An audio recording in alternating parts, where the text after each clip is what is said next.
Bonsoir à tous, je suis ravi d'être avec vous pour votre journal de ce mardi 3 juin. Tout de suite, voici les principaux titres de l'actualité du jour. Certains disent que c'est le meilleur footballeur polynésien de tous les temps. Errol Bennett nous a quittés à l'âge de 75 ans après avoir lutté contre la maladie. Attaquant exceptionnel et père de famille très pieux, il a marqué plusieurs générations.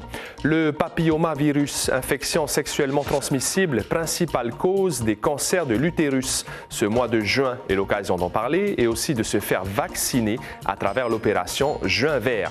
Un projet de loi relatif à l'accompagnement des malades et de la fin de vie, ainsi qu'une proposition de loi sur l'accompagnement et les soins palliatifs ont été adoptés il y a quelques jours à l'Assemblée nationale. En Polynésie, c'est un débat très sensible. Les confessions religieuses sont contre. Nous recevons le père Abraham, prêtre au sein de l'Église catholique au Fénois, pour défendre cette position.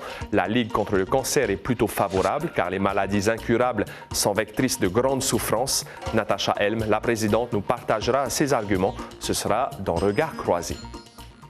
Merci d'être avec nous. Une véritable légende du sport polynésien nous a quittés.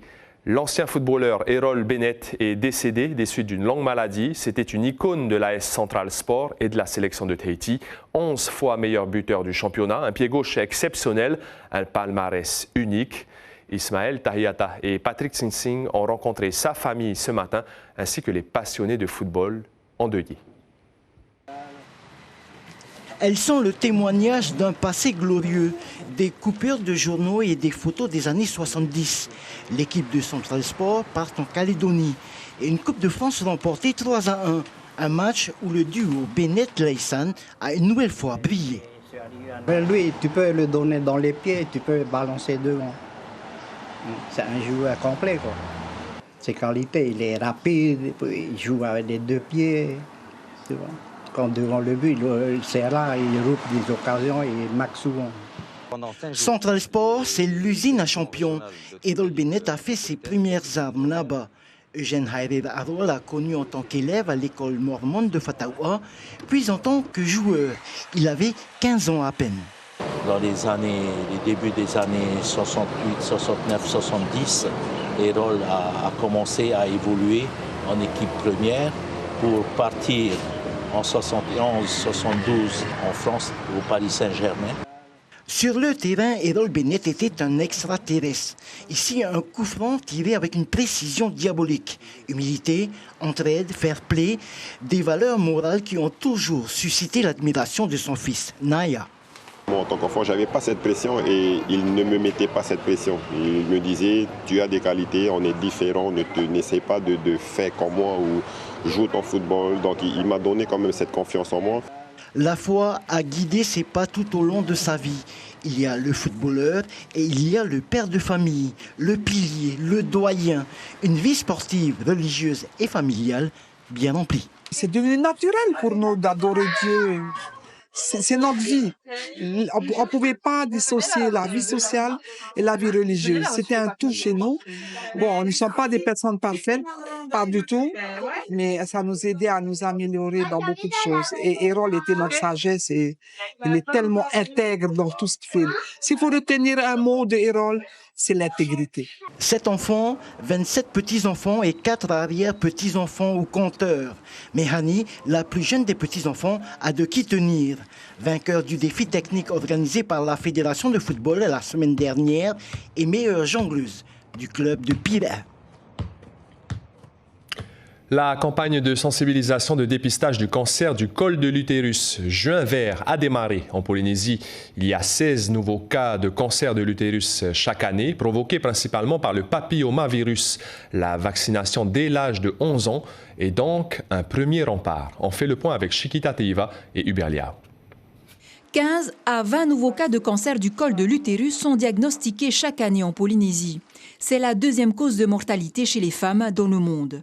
Un cancer dont la prise en charge est lourde pour la Caisse de prévoyance sociale. On a évalué que ça coûtait à peu près entre 96 et 98 millions de francs par an en Polynésie, donc le traitement de ce cancer. En plus, parfois, les femmes doivent partir en France parce que certains traitements ne sont pas forcément proposés ici. Ou avoir des opérations comme enlever l'utérus. Donc c'est vraiment quelque chose qui à la fois coûte cher, mais en plus peut être difficile psychologiquement pour des femmes qui sont plus jeunes, qui peuvent avoir moins de 50 ans. Depuis la gratuité du vaccin contre les papillomavirus chez les 11-14 ans, 700 adolescents ont reçu leur dose. Une avancée considérable compte tenu du prix d'une injection facturée à 20 000 francs.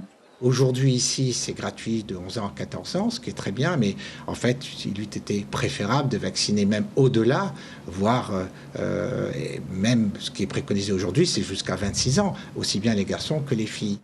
Outre le vaccin contre les papillomavirus, gynécologues et sages-femmes préconisent un frottis dès les premiers rapports sexuels. Ne serait-ce que pour le dépistage des infections sexuellement transmissibles, que ça soit femme ou homme, dès le début en fait, de la vie sexuelle active, et même en amont en fait, nous on reçoit des jeunes couples qui se posent des questions, qui se mettent en couple et qui n'ont pas encore de rapport sexuel, et en fait c'est important de juste en parler pour avoir des conseils. Le 25 juin prochain, le Centre de la mère et de l'enfant ouvrira ses portes au public pour une journée de prévention, d'information avec des animations surprises.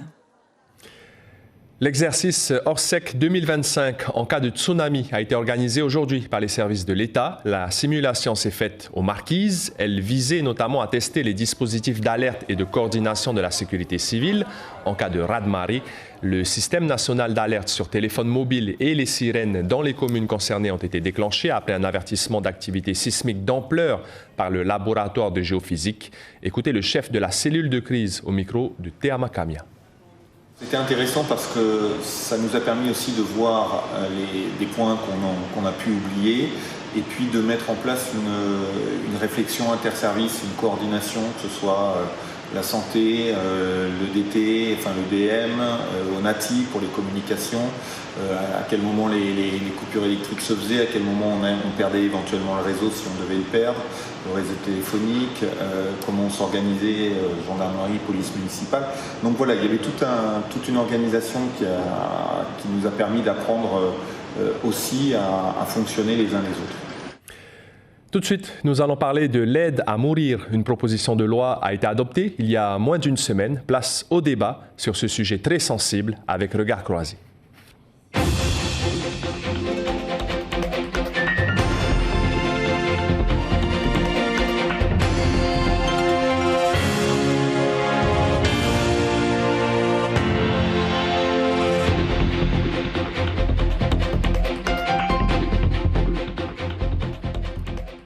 Un projet de loi relatif donc à l'accompagnement des malades et de la fin de vie, ainsi qu'une proposition de loi sur l'accompagnement et les soins palliatifs ont été adoptés il y a quelques jours par l'Assemblée nationale. En Polynésie, comme partout, c'est un vrai débat et nous recevons pour cela le Père Abraham, prêtre au sein de l'Église catholique. Bonsoir. Yorana.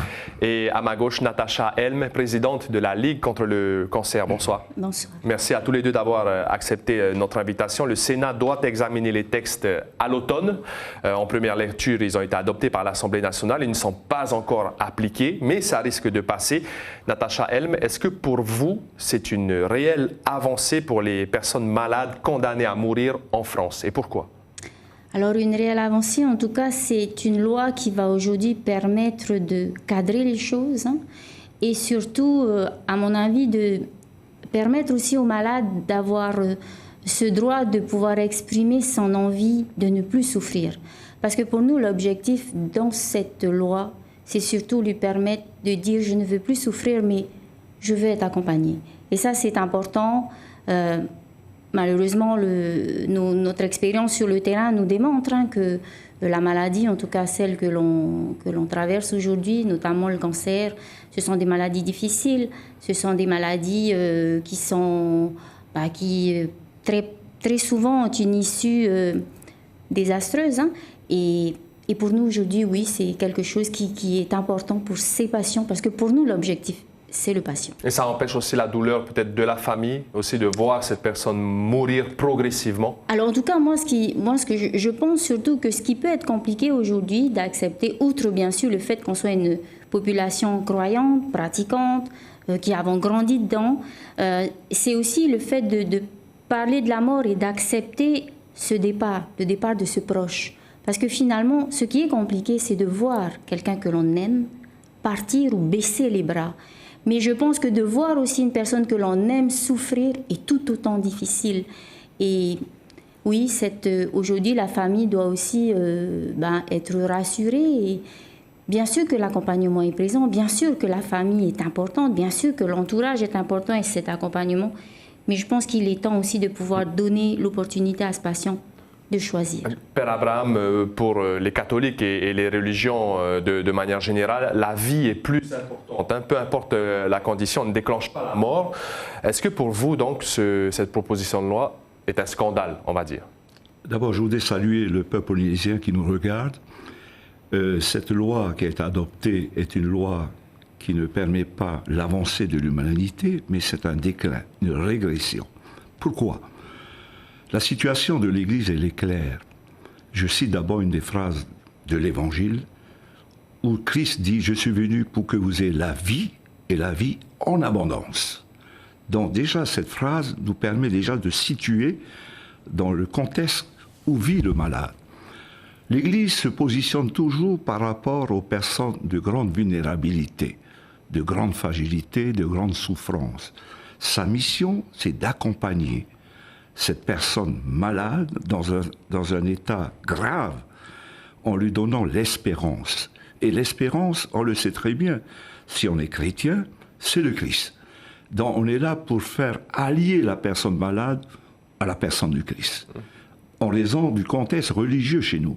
Et pour vous, il n'y a même pas possibilité d'avoir des cas exceptionnels, des cas de grande souffrance, des condamnés? Il m'est arrivé dans mon ministère de prêtre d'accompagner des gens en phase terminale, où au début ils me disent « Père, je veux partir, je veux mourir ». Et puis 3 semaines après, je viens de revoir, ils changent la vie. Parce qu'il y a toujours cette idée d'être accroché à quelqu'un, à Dieu. Cette notion de Dieu qui est le maître de la vie depuis l'origine et la fin de la vie.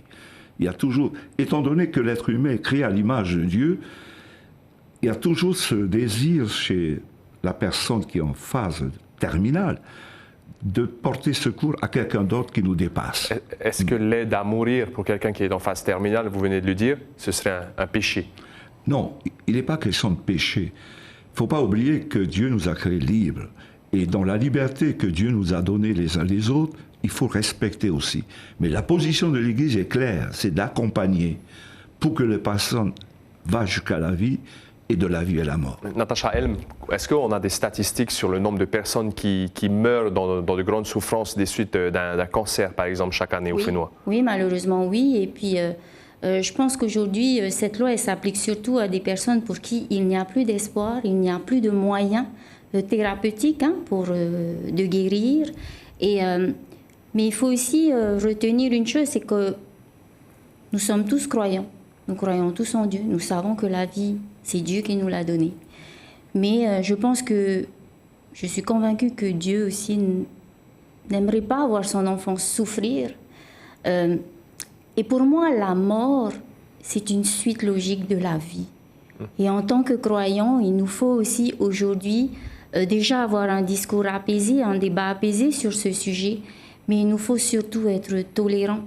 Parce que seul le patient peut aujourd'hui dire « je veux ». Parce que je ne peux plus. Je ne veux plus. Avec même toute une équipe médicale autour de lui. Cette loi, c'est réellement pour quelqu'un pour qui il n'y a plus aucun recours thérapeutique. Est-ce que vous ne craignez pas peut-être une baisse de l'investissement dans les soins palliatifs si cette loi est appliquée? Alors, les soins palliatifs en Polynésie, moi, à mon avis, en tout cas, il n'y a pas encore assez de personnel. C'est encore un service qui mérite d'être développé. Le soin palliatif, c'est réellement un accompagnement vers la fin de vie. Lorsque quelqu'un va décider d'arrêter ses traitements, il va aussi décider tout seul d'aller vers la mort, parce qu'il sait que de toute façon, il va mourir. Donc je pense que oui, en effet, il faut donner plus de moyens, parce qu'il y a aussi ces personnes qui ne souhaitent pas se donner la mort, mais qui veulent être accompagnées jusqu'au bout.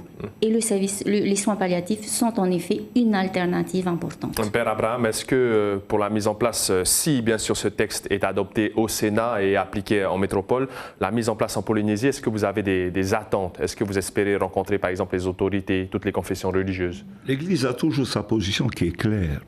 Il favorise les soins palliatifs, comme on l'a dit récemment, et en même temps développer ces soins palliatifs parce que je pense qu'il est encore inépuisable, les soins palliatifs. Et cette première étape des soins palliatifs est essentielle. Et deuxièmement, je reviens à ce que je disais auparavant, l'accompagnement. Parce que la personne qui est dans cet état a besoin qu'on lui dise « on est à tes côtés, on est proche de toi, tiens, aie confiance, vis, espère ». Il y a toutes ces paroles-là qui peuvent l'aider à partir peu à peu en paix. Et je sais très bien, puisque j'administre les derniers sacrements souvent aux malades, et je vois beaucoup, après avoir reçu les sacrements, ils partent en paix. C'est-à-dire, ils décèdent. Donc, il y a une préparation. Ils ne demandent pas la mort, ils demandent la vie. Et en entrant dans cette vie, ils s'accrochent au Christ qui est la vie, l'espérance, ils partent en paix. Natacha Helm, peut-être un dernier mot, puisque ce débat touche bientôt à sa fin, un message peut-être aux personnes qui espèrent ou qui sont contre. Alors, vous savez, lorsque vous m'avez invité à partager ce débat avec vous et lorsque j'ai su que j'allais me retrouver en face de Père, c'est certain qu'en tant que croyante, on se pose des questions. Aujourd'hui, une amie très chère a perdu un être cher. Et lorsque je lui ai envoyé mes vœux, voici ce qu'elle m'a répondu. Merci. Mais finalement, on est un peu soulagé parce qu'il souffrait. Vous voyez, c'est ce qui aujourd'hui me réconforte en me disant, eh ben voilà, les gens qui souffrent et leurs proches qui souffrent de les voir dans la douleur, aujourd'hui auront le droit de demander d'arrêter de souffrir.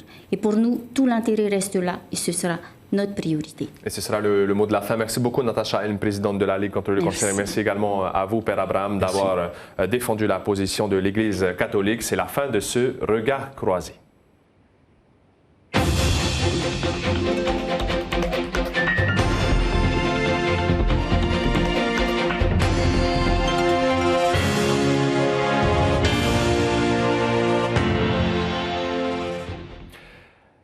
La remise des prix du 13e concours de calcul mental Tatao Upo a eu lieu ce matin dans les locaux de Polynésie la Première. Plus de 16 000 élèves de Tahiti et des îles avaient participé. Ce concours, lancé en 2012, valorise le calcul mental de façon ludique et collective. Pour la 3e année consécutive, l'école élémentaire de Taharu décroche la première place dans la catégorie des CM2, mais c'est un résultat parmi tant d'autres. Écoutez Emeline Vieille et Malia Gondouin, 2 élèves de seconde du lycée Lamné, vainqueurs dans la catégorie des secondes. On a travaillé ensemble, on a travaillé dur et on est contente que notre travail est payé, quoi. Et comment vous êtes préparés pour ce défi? C'est pas vraiment préparé. Oui, c'est vrai, à vrai dire, madame nous a juste fait participer au concours et voilà, hein, ça arrivé. Et les maths, c'est une discipline que vous appréciez particulièrement? Oui, on est en section européenne maths, ce qui fait qu'on a beaucoup plus d'heures et on est beaucoup plus motivé au niveau des matières scientifiques. C'est une initiative originale à mettre au crédit du comité d'entreprise d'Air Tahiti Nui à travers une exposition baptisée Ha'anihi no Tereva, traduisez les beaux-arts du ciel. Les employés de la compagnie ont pu montrer leur créativité, leur talent pour la peinture, les arts plastiques. Une trentaine d'œuvres, vous le voyez, mêlant peinture et poterie, sont exposées dans le hall de l'immeuble Tuarata. La vente de ces pièces au grand public est prévue ce samedi. L'information principale de ce mardi 3 juin, Errol Bennett nous a quittés à l'âge de 75 ans après avoir lutté contre la maladie. Certains disent que c'est le meilleur footballeur polynésien de tous les temps. Il a notamment été meilleur buteur du championnat local à 11 reprises ou encore remporté 12 fois le titre de champion avec l'AS Central Sport. Attaquant exceptionnel et père de famille très pieux, il a marqué plusieurs générations. À la une de notre site internet, les autorités sanitaires polynésiennes veulent empêcher la réintroduction du chikungunya au Fénois. La maladie était présente chez nous en 2014 et en 2015. Elle frappe depuis plusieurs mois l'île de la Réunion. Sur vos écrans, après ce journal, c'est soirée série sur la première avec 2 épisodes de The Glades, puis 2 épisodes de Good Girls. C'est la fin de ce journal. Merci de votre fidélité. Passez une très belle soirée. À demain et prenez bien soin de vous.